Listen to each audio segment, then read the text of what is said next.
में सा जिसमें सरकार की अज़ीमाती खिताबती होगी सदर महशर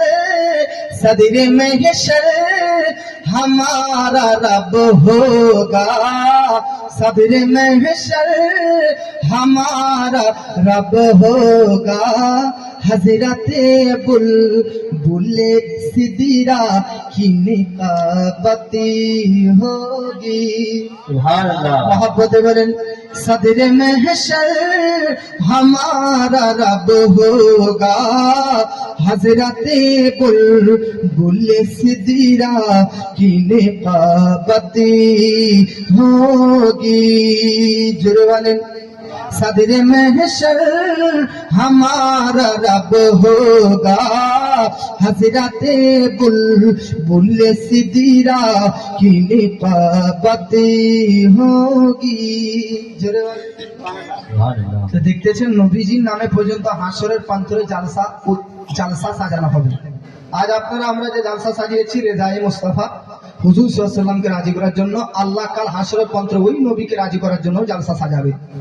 জোরে বলে সুবহানাল্লাহ। বাবাজি মিল্লাত ইসলামিয়া, তাহলে আপনাকে কি বলতেছিলাম, নবীকে রাজি খুশি করার জন্য আল্লাহ পাক এত কিছু নবীকে দান করেছে। তো লিয়াউল হাম পতাকা মাকামে মাহমুদ নামক প্রশংসনীয় জায়গা নবীকে দান করেছে। শুধু তাই নয়, আল্লাহ পাক নবীকে হাউজে কাউসার পর্যন্ত দান করেছে। ওগো বাবাজি শুধু তাই নয়, আল্লাহ পাক আমার আপনার নবীকে হাসরের প্রান্তরে শাফাআত পর্যন্ত দান করেছেন, করে দিয়েছেন, করবেন লয়, অলরেডি করে দিয়েছেন। জোরে বলেন সুবহানাল্লাহ। আর শাফাআত বলতে শাফাতে কুবরা দান করেছে। এবার একটা চমৎকার কথা বলে দিই, নবীকে আল্লাহ যে শাফাআত দান করেছে, সুপারিশ দান করেছে, জানেন এই যে নবীকে আল্লাহ শাফাআত দান করেছে অর্থাৎ নবীকে যে সুপারিশ দান করেছে, এটা কোন মাসের কত তারিখে দান করেছে জানেন? আমার নবীকে আল্লাহ এই শাবান মাস, আজকে এই মাসটা কি মাস? শাবান মাসের আজকে 11 তারিখ।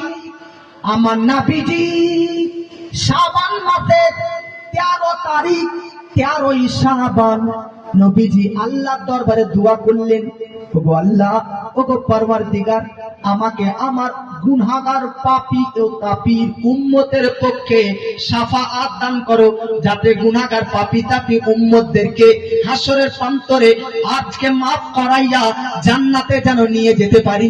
মিল্লাত ইসলামিয়া কি আশ্চর্য বিষয়, আল্লাহ পাক আমার আপনার নবীজি টোটাল উম্মত নবী থেকে কিয়ামত পর্যন্ত যত উম্মাতিয়া হবে এর 3 ভাগের 1 ভাগকে মাফ করার শাফাআত আল্লাহ রাব্বুল আলামিন আমার নবীকে বেরাদার 13ই শাবান দান করে দিলেন। জোরে বলেন নবীজি বেরাদার আবার 14ই শাবান, আবার 14ই শাবান আবার দোয়া করলেন, আল্লাহ গো, আমার গুনাহগার পাপী ও তাপির উম্মতের পক্ষে তোমার কাছে শাফাত চাইতেছি, সুপারিশ চাইতেছি, আল্লাহ তুমি আমাকে শাফাত দান করো। আমার নবীকে আল্লাহ 3 ভাগের 1 ভাগ শাফাআত, 3 ভাগের 3 ভাগ উম্মতের 1 ভাগকে শাফাত করার ওয়াদা আল্লাহ তো গত রাত্রি 13ই শাবান দিয়ে দিয়েছিলেন। 2 অংশ 2 ভাগ এখনো বাকি ছিল। যখন 14ই শাবান দ্বিতীয়বার নবীজি আবার গুনাহগার পাপী তাপী উম্মতের জন্য নবীজি সুপারিশ চাইলেন, তখন আল্লাহ আবার নবীকে 14ই শাবান 2 ভাগের বাকি আরেক ভাগ নবীকে শাফাআত দান করলেন। জোরে বলেন এবার নবীজি তবুও থামলেন না।